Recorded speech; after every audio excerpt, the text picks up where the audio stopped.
नमस्कार। आज हम डेरियस फोरो की एक किताब है थिंक स्ट्रेट यानी सीधी सोच, उसके हिंदी सारांश पर थोड़ी बात कर रहे हैं। अक्सर ऐसा लगता है ना कि दिमाग में कितनी उथल पुथल सी मची रहती है। तो ये चर्चा बस इसी बारे में है कि कैसे थोड़ी साफ सीधी सोच से हम अपनी जिंदगी की बागडोर बेहतर संभाल सकते हैं। किताब का एक सेंट्रल आइडिया है जो मुझे तो बड़ा दमदार लगा। अगर सोच काबू में है तो जिंदगी भी काबू में है। हम सब जानते हैं कई बार दिमाग कैसे फालतू की उलझी हुई और कभी-कभी थोड़ी नेगेटिव बातों से भर जाता है। तो सवाल ये है कि भाई इस शोर को कम करके थोड़ी क्लैरिटी, स्पष्टता कैसे लाई जाए। चलिए देखते हैं इसमें क्या मुख्य सुझाव दिए गए हैं। पहली बात जो मुझे थोड़ी चौंकाने वाली लगी कि सोचना सिर्फ होता नहीं है, ये एक कला है, एक स्किल है जिसे सीखना पड़ता है। लेखक का सुझाव है कि रोज थोड़ा वक्त, बस थोड़ा सा, सिर्फ सोचने के लिए निकालें। हम अक्सर ऐसा नहीं करते हैं ना। बिल्कुल नहीं करते। और ये बात देखिए इसलिए ज़रूरी हो जाती है क्योंकि आज की जो तेज़ रफ्तार दुनिया है ना, हम उसमें रिएक्ट करने में प्रतिक्रिया देने में इतने उलझ जाते हैं कि सोचने को एक सचेत प्रयास की तरह देखना ही भूल जाते हैं। इसे ना एक तरह की मानसिक कसरत समझिए। जैसे शरीर के लिए कसरत ज़रूरी है, वैसे दिमाग के लिए भी रोज़ाना करने की ज़रूरत है, तभी इसमें निखार आएगा। ये कोई पैसिव चीज़ नहीं है, एक्टिव अभ्यास है। अच्छा, तो इसे एक स्किल की तरह डेवलप करना है, ठीक है। और दूसरा अहम नुक्ता जो किताब में है, हर चीज के बारे में सोचने की जरूरत नहीं है। किताब कहती है सिर्फ उन चीजों पर ध्यान दो जो वाकई मायने रखती है।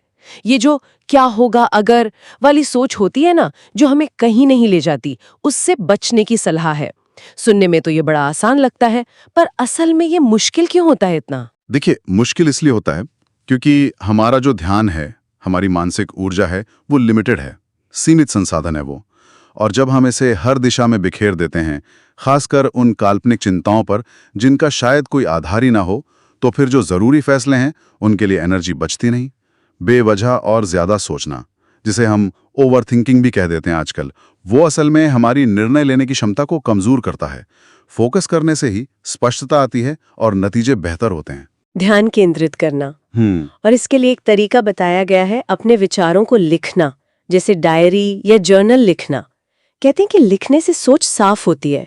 ये कैसे काम करता है? लिखने की जो प्रक्रिया है ना, वो असल में हमारे बिखरे हुए विचारों को एक ढांचा देती है। जब हम दिमाग में घूम रहे अनगिनत बातों को शब्दों में पिरोकर कागज पर उतारते हैं, तो हमें उन्हें थोड़ा व्यवस्थित करना पड़ता है। ये बिल्कुल वैसा है जैसे कोई उलझा हुआ धागा हो और आप उसे धीरे धीरे सुलझा रहे हो।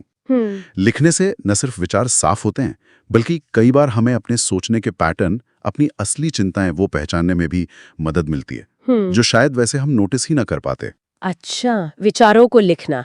और लिखते हुए शायद ये भी एहसास हो कि, और ये किताब का एक और बड़ा दमदार विचार है, क्या हमारे सारे विचार सच नहीं होते? यानी दिमाग में कोई ख्याल आ गया तो इसका ये नहीं कि वो हकीकत है या हमारे लिए कोई फायदेमंद चीज है। हमें खुद से पूछना चाहिए, क्या ये सोच मुझे आगे बढ़ने में मदद कर रही है? एक जिक्र भी है इसमें, अंग्रेजी में है, you are not your thoughts, you are the observer of your thoughts. आप अपने विचार नहीं है, आप उन्हें देखने वाले हैं। हाँ, और ये विचारों से थोड़ी दूरी मनाना, उन्हें बस एक मानसिक घटना की तरह देखना, ये बहुत बहुत मुक्तिदायक हो सकता है। जब हम ये समझ जाते हैं कि भाई विचार तो आते जाते रहते हैं और ज़रूरी नहीं कि हर विचार पर यकीन ही किया जाए या उस पर अमल ही किया जाए, तब हम वो जो नेगेटिविटी का चक्कर होता है ना, उससे बाहर निकल पाते हैं। ये हमें भावनात्मक रूप से ज़्यादा स्थिर बनाता है।